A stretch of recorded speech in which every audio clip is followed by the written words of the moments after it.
соҳибкорзан Одиле ва Гулноз аз ноҳияи Мастчоҳ зиёд аз 20 сол инҷониб ҳамроҳи аъзоёни оилааш ба парваришу нигоҳубини чормағзи заминӣ машғул аст. соли ҷорӣ дар майдони 30 сотиқ чормағзи заминӣ кишт намуда, дар натиҷаи дуруст ба роҳ мондани агротехникаи парвариши он наздик 2 тонна ҳосил ба даст овардааст. ҳамасола нав кардани тухми, шудгору нармкунӣ ва бо нуриҳои минералӣ таъмин намудани замини корам, коркарди саривақтии ниҳолҳо бо заҳрдору ва аз алафҳои бегона тоза кардани майдони чормағзи заминӣ ин аст кафили ҳосили хуб, мегӯяд Гулноз Одинаева. мо ҳар сол тухми моро иваз карда меистем. ин сол тухмон аз чин буд, хитоӣ буд, мо ба тухми нағз баромад. мо ин чормағзои заминиро барои баҳор мемонем ки то шикаста тухмӣ карда бо нархи нағз дастрас мардум карда барои оилам фоидаи соф нағзтар ба даст орам. ман баъд аз он чини ҳосили ҳамаи ҳосилҳои саҳро, аз он ҷумла ҳоли ғӯзапоя ҷамъоварӣ кардам, аз акнун баъди ин камкор шуда ба шикастани чормағз заминӣ машғул мешавам. ин шикастани дастӣ барои мо занҳо хеле мушкил. ҳаракат мекунам то мавсими кишту кора тухмиро тайёр карда монам. ҳозираш фақат дар шаҳри Хуҷанд, дар Мастчоҳ ҳозир ҳасту кам коркард нест. мо ҳаракат мекунем ки коркард ба роҳ монем. коркарди чормағз заминиро шикаста, пухта баъд ба фурӯш барорем.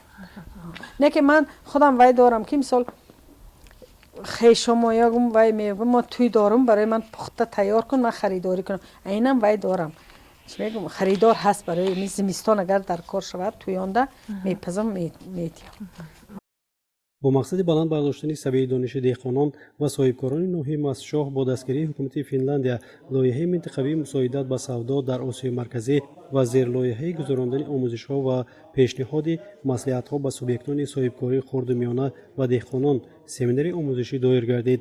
дар кори семинар асосан занони деҳқон ва соҳибкор иштирок намуданд. аз ҷониби ташкилкунандагони семинар барои рушди соҳаи кишоварзӣ аз ҷумла парваришу нигоҳубини чормағзи заминӣ ва роҳҳои коркарду бандобасти он, инчунин ба ин васила ба роҳ мондани истеҳсоли маҳсулоти ниҳоӣ ва роҳҳои баланд бардоштани даромади хоҷагидорон маслиҳатҳои муфид дода шуд. 5 сол боз дар хоҷагӣ деҳқонӣ ба номи Ильёс кор мекунам. хай ҳамин вай маъқул шуд. ҳамин вай саволу ҷавобаи маълумот додагӣ ҳама чиз фаҳмидем. хулоса баровардем ки бо деҳқониёмон давом медиҳем. чӣ қадар ки меҳнат кунӣ ҳамин қадар бо ҳосил мегирӣ, бо роҳаташ мебинӣ. имсол ҳосил лакин бозам мекорем. ҳамин заминор ҳозир тайёр карда истодем. бозам чормағз заминокиро партофта ҳама чиз тайёр карда барои аввали баҳор мо тайёр. ноҳияи Мастчоҳ дар вилояти Суғд ягона ноҳияест ки деҳқонон дар баробари дигар зироатҳо ба кишту кор ва парвариши чормағзи заминӣ машғуланд. то имрӯз истеҳсоли маҳсулоти ниҳоӣ аз ин зироат дар ноҳия ба роҳ монда нашудааст. истеҳсолкунандагон яъне деҳқонон чормағзи заминиро ҳамчун ашёи хом ба фурӯш мебароранд ва бар ивази меҳнати тӯлонию шабонарӯзӣ даромади на он қадар хуб ба даст меоваранд. бино ба маълумоти онҳо дар ноҳия имрӯз 1 килограмм чормағзи заминиро соҳибкорон аз маркази вилоят ва дигар минтақаҳо бо нархи 7-8 сомонӣ харидорӣ карда, ҳоло нархи он дар бозор аз 15 то 20 сомонӣ аст. нархи маҳсулоти ба Федератсияи Русия, Қазоқистон ва Ҷумҳурии Халқии Чин содир шуда бошад, ба маротиб боло мебошад. мақсади баргузории семинари мусоидат ба савдо дар Осиёи Марказӣ низ бевосита ба истеҳсолкунандагони маҳсулот омӯзондани роҳҳои коркарду содирот ва агротехникаи парвариши чормағзи заминӣ мебошад.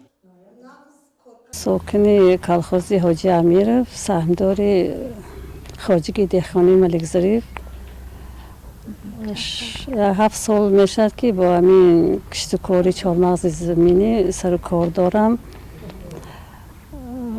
дар 50 сотиқ аз саҳми худам чормағзи заминӣ мекорам ва бо ёрии бародарам кори худамро бурда истодам. ба ин барои ман бародарам роҳбарӣ мекунанд ва ҳамин корро барои ман маърифӣ карданд ки барои он ки коркарди кам талаб мекунад. аз он сабаб ки фарзандҳои ман дар Душанбе мехонанд ва дар онҷо кори зиндагӣ фаъолият доранд ки ман дар ин ҷо даст танҳо ҳастам ва барои хушовар кардани он аз хешу табор истифода мебарам. киштукорро бо трактор бародарам ба ман ёрдам медиҳанд ва барои ман осонтар меафтад. چند مرتبه پیش کشت کار را هم با دستی اجرا میکردیم.